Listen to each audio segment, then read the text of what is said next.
like looking at something more natural, like sand, like colored sand particles, instead of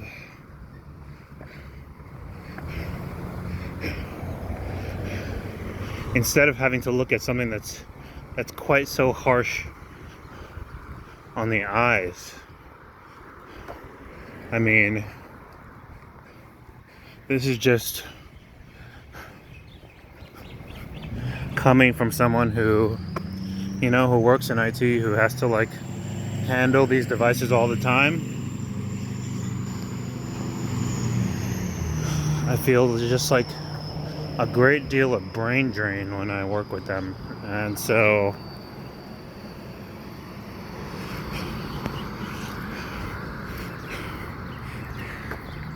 once they figure out how to advance e-ink, that'll be something. Apart from that,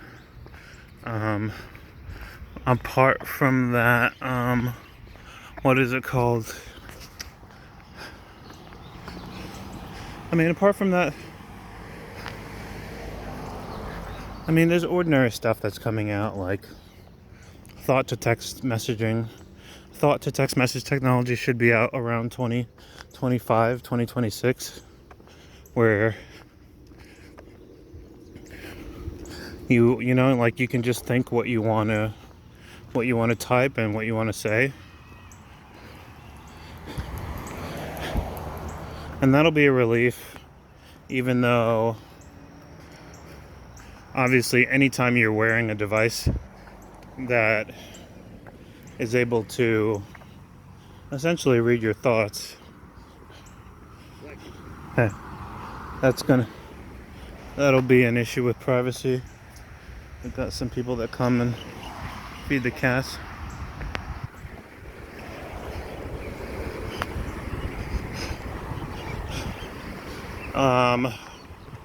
But I definitely expect to see a lot more thought-controlled devices, thought-controlled drones, thought-controlled text messaging,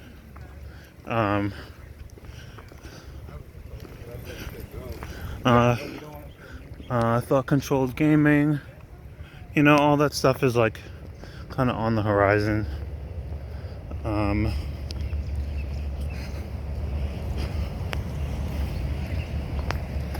And then beyond that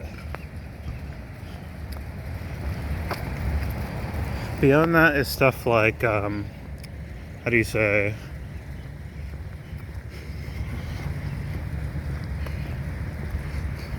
probably seamless integration with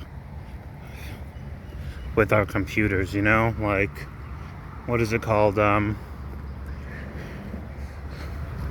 like computer screen contact lenses and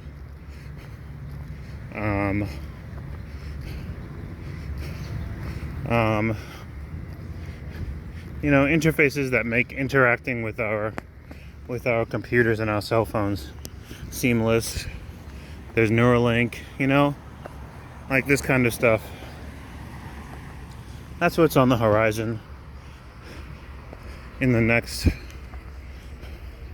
I guess, like 20 years, by the 2040s. But I mean, there's still even cooler technology that is that's on the horizon after that, but it's much bigger. It doesn't have anything to do with our day-to-day lives. It's like I don't know, pico technology, whatever, femto technology, nanotechnology, and then pico technology, which is smaller than nano, and then femto technology, which is smaller than pico. And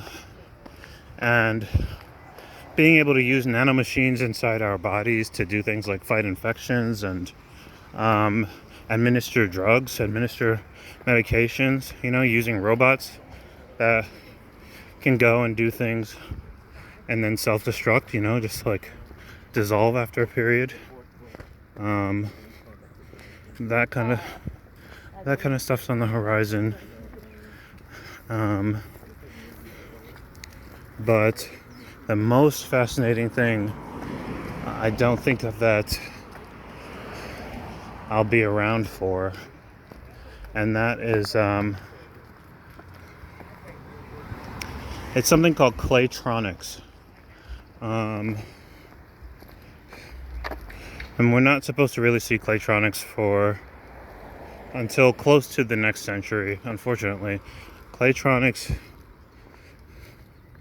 is like being able to program atoms to do what you want them to do, like individual atoms. So like if you need a bunch of atoms to come together to form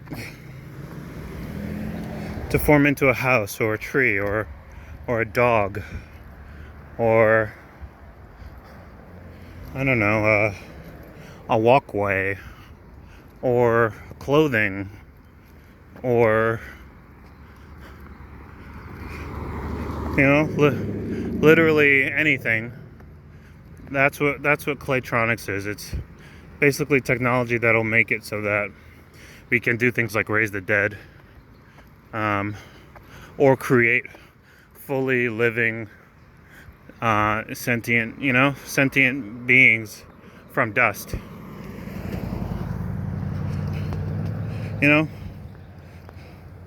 Where every atom is programmed.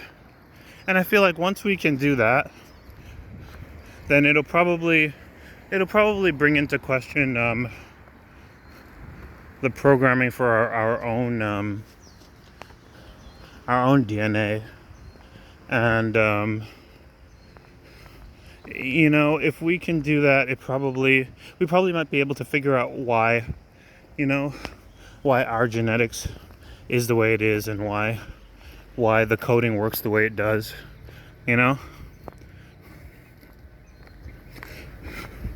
Like why do these molecules just happen to combine, or just happen to tend towards interacting in certain ways? By the time we get to Claytronics, and even before that, actually, we'll start to uncover like the reasons why our genes like kind of do what they do.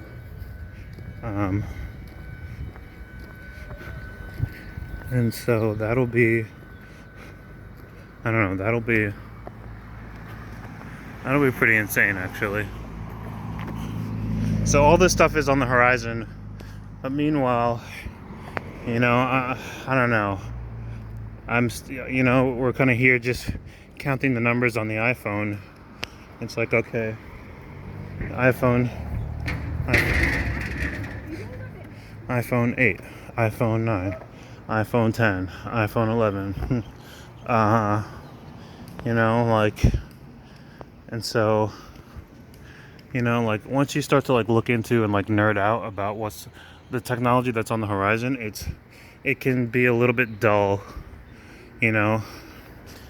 like seeing the next iPhone come out. But it's always very exciting when you see the next piece of truly innovative technology come out. This is the tree that Babe Ruth planted back in 1933.